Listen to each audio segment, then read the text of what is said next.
नमस्कार, मैं Rakesh Kumar the untold stories bye Rakesh Kumar YouTube channel में आपका स्वागत है। जैसा कि आप जानते हैं कि मैं महत्वपूर्ण विषयों पर आपके लिए प्रोग्राम लेकर के आता हूं और उस प्रोग्राम में हमारा खास ख्याल रहता है कि यह प्रोग्राम सामान्य जनों की जानकारी को जो है बढ़ाएगा, ज्ञान संपदा को आगे बढ़ाएगा। इसके अलावा पत्रकारों के लिए जो है सूचनात्मक और जो तथ्यात्मक जानकारी वह उपलब्ध कराता है। विद्यार्थियों को तर्क क्षमता और तथ्यों से रूबरू कराने वाला यह प्रोग्राम होता है। आज जो प्रोग्राम मैं लेकर के आया हूं वह है नेशनल साइंस डे यानी राष्ट्रीय विज्ञान दिवस का प्रोग्राम है। सबसे पहले समस्त भारतवासियों को राष्ट्रीय विज्ञान दिवस की शुभकामनाएं। आपके दिमाग में यह बात आती होगी कि भारत में कोई भी जो दिवस मनाया जाता है वह दिवस या तो किसी महापुरुष के पुण्यतिथि पे होता है या फिर उनके जन्म जयंती पर मनाया जाता है। लेकिन जो राष्ट्रीय विज्ञान दिवस मनाए जाने के पीछे की कहानी है वह न तो किसी महापुरुष के पुण्यतिथि से जुड़ा हुआ है और न ही किसी महापुरुष की जन्म जयंती से जुड़ा हुआ है। मसलन जो राष्ट्रीय विज्ञान दिवस मनाए जाने के पीछे जो दिवस की उपलब्धि है वह डॉक्टर सीवी रमन जो भारत के साइंटिस्ट थे उनके द्वारा जो शोध कार्य है, जिस तिथि को यह शोध कार्य संपन्न हुआ था, सफल हुआ था, सफलीभूत हुआ था, उसी तिथि को राष्ट्रीय विज्ञान दिवस के रूप में मनाया जाता है। और इसके पीछे की एक कहानी है जो मैं आपको बता रहा हूं। 28 फरवरी 1928 को डॉक्टर सीवी रमन ने new way of light scattering विषय पर शोध किया था, जिसे बाद में रमन प्रभाव के नाम से जाना गया। 1986 में national council for science and technology ने भारत सरकार को यह संस्तुति दी थी, सिफारिश दी थी कि इस तिथि को यानी 28 फरवरी को राष्ट्रीय विज्ञान दिवस के रूप में मनाया जाए। इसके पीछे दो वजह थी। सिफारिश के पीछे जो तर्क दिया गया था कि 28 फरवरी को क्यों मनाया जाए, इसके पीछे दो वजह थी। एक तो डॉक्टर सीवी रमन के जो वैज्ञानिक शोध हैं उसको एक स्थान देना, एक महत्व देना और उन्हें जो है सच्ची श्रद्धांजलि अर्पित करना, उस शोध को जो है एक पहचान के तौर पर उन्हें समर्पित करना। दूसरा, विज्ञान और इसके अनुप्रयोगों के बारे में आम जनमानस तक संदेश देना कि यह तिथि जो है विज्ञान के क्षेत्र में जो योगदान है सीवी रमन का, उस योगदान को जो है दिवस के रूप में मनाया जा रहा है, यह संदेश था।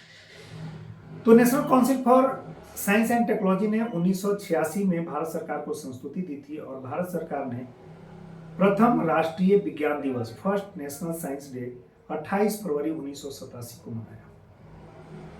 उस साल से प्रत्येक साल राष्ट्रीय विज्ञान दिवस मनाया जाता है और इस साल जो 2025 में जो आज के दिवस मनाया जा रहा है, आज के दिन यह दिवस मनाया जा रहा है, इसमें थीम है empowering Indian youth for global leadership in science and innovation for विकसित भारत 2047। यानी भारतीय यूथ को ग्लोबल लीडरशिप, विज्ञान और अन्वेषण के क्षेत्र में ग्लोबल लीडरशिप के लिए समृद्ध करना, इंपावर करना। इसके पीछे का उद्देश्य क्या है? जो 2047 में भारत को विकसित भारत का लक्ष्य जो रखा गया है उसके उद्देश्यों में इस उद्देश्य को जोड़ना। अब आपके मन में यह बात उठ रही होगी कि आखिर रमन प्रभाव क्या है, जिसके लिए जो 28 फरवरी 1928 को संपन्न किया गया शोध के द्वारा और जिसके लिए 1930 में डॉक्टर सीवी रमन को नोबेल प्राइज मिला। वे प्रथम भारतीय वैज्ञानिक थे जिन्हें भारत में रहकर भारतीय प्रयोगशाला का प्रयोग करते हुए यह ख्याति हासिल हुई और जो है इन्हें नोबेल पुरस्कार मिला। अब जानते हैं रमन प्रभाव है क्या। रमन प्रभाव के पीछे सबसे पहले रमन प्रभाव को जान लेंगे, इसके बाद जानेंगे कि आखिर रमन प्रभाव के पीछे वह कौन से प्रेरक कारक थे जो कि सीवी रमन को ऐसे शोध के लिए प्रोत्साहित कर रहे थे। सबसे पहले हम अगर रमन प्रभाव को जाने तो रमन प्रभाव के अगर सामान्य अर्थों में देखें तो जब प्रकाश को किसी भी वस्तु से टकराया जाता है, यानी when lights strike on materials, तो मटेरियल के जो मॉलिक्यूल्स हैं और उसका लाइट के मॉलिक्यूल से इंटरेक्शन होता है और एनर्जी का जो है एक्सचेंज होता है। और जो टकराने वाली लाइट है जब उस मटेरियल से टकराने के बाद स्कैटर्ड होती है अलग अलग दिशाओं में, तो उस स्कैटर्ड लाइट का जो वेवलेंथ होता है और जो कलर होता है वह ओरिजिनल लाइट जो टकराई थी उससे अलग हो जाता है। इसी प्रभाव को जो है रमन प्रभाव के नाम से जाना गया, यानी स्कैटरिंग ऑफ लाइट जो है, जो एक विशेष स्थिति में किसी भी मटेरियल से, वह मटेरियल सॉलिड हो सकता है, वह मटेरियल गैसियस हो सकता है, वह मटेरियल लिक्विड हो सकता है, जब लाइट उस पर टकराता है, स्ट्राइक करता है, तो स्ट्राइक करने के बाद जो मटेरियल के मॉलिक्यूल्स हैं उनके और लाइट के मॉलिक्यूल्स के बीच जो है एक्सचेंज होता है, एक इंटरेक्शन होता है। इंटरेक्शन के बाद जो एक्सचेंज ऑफ एनर्जी होती है और इससे जो स्कैटर्ड लाइट है आफ्टर स्ट्राइक, जो लाइट स्कैटर्ड करेगा उस मटेरियल से, उसके वेवलेंथ और कलर में परिवर्तन हो जाता है। यह बात जब आप खुले आसमान को देखते हैं तो आसमान आपको नीला दिखता है, इसके पीछे scattering of light by air molecules है और यह रमन प्रभाव का एक जो है अनुप्रयोग है, अप्लाइड स्थिति है। Scattering of light by scattering of sunlight by water molecules जब होता है तो समुद्र नीला दिखता है। समुद्र के नीला दिखने के पीछे की वजह यही है। बात 1921 की है।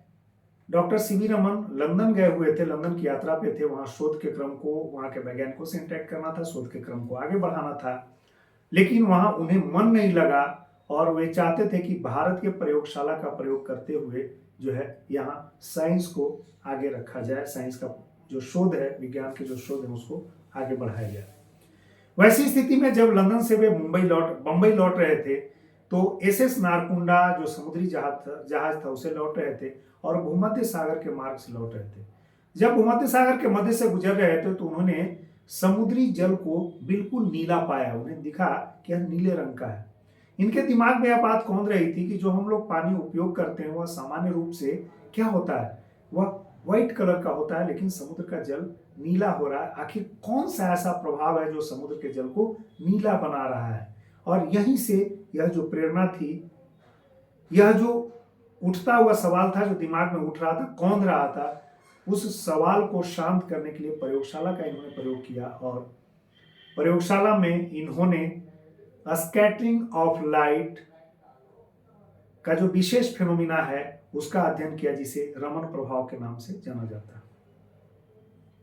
अब हम थोड़ा सीवी रमन के जीवन के बारे में बता दें कि सीवी रमन का जन्म 1888 ईस्वी में त्रिची में हुआ था और बीए की डिग्री उन्होंने प्रेसिडेंसी कॉलेज मद्रास से ली थी।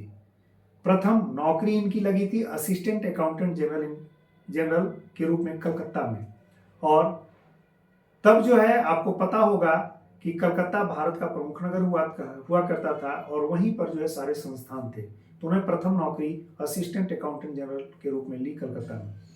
लेकिन वे नौकरी तो कर रहे थे, रोजगार के लिए, रोटी के लिए प्रयास तो कर रहे थे, लेकिन शोध कार्य भी उनका जारी था। और उसी क्रम में 1921 में इन्होंने लंदन की यात्रा की थी और लंदन से बंबई लौटने के क्रम में भूमध्य सागर के नीले जल की जो स्थिति उन्होंने देखी तो उनके दिमाग में यह बात कौंधने लगी कि आखिर ऐसी कौन सी स्थिति है कि सामान्य रूप से दिखने वाला उजला जल बिल्कुल नीला दिख रहा है। और यही प्रेरणा ने उन्हें जो है स्कैटरिंग ऑफ लाइट के विशेष फिनोमिना पर शोध करने के लिए प्रभावित किया और प्रेरित किया। और इसी का प्रभाव था रमन प्रभाव की खोज, जिसे 1930 में नोबेल पुरस्कार मिला और भारत के वे पहले वैज्ञानिक बने जो भारत में रहकर और भारतीय प्रयोगशाला का उपयोग करते हुए इन्होंने खोज को अंजाम तक पहुंचाया और नोबेल पुरस्कार से उन्हें नवाजा गया। बहुत बहुत धन्यवाद। मुझे आशा है कि यह कार्यक्रम आपको बहुत अच्छा लगेगा और आपके रुचि के हिसाब से हमने सरल शब्दों में इसे समझाने का प्रयास किया है। अगर आपको यह कार्यक्रम अच्छा लगे तो आप इसे ज़्यादा से ज़्यादा लोगों तक शेयर कीजिएगा और लाइक एंड सब्सक्राइब भी कीजिएगा।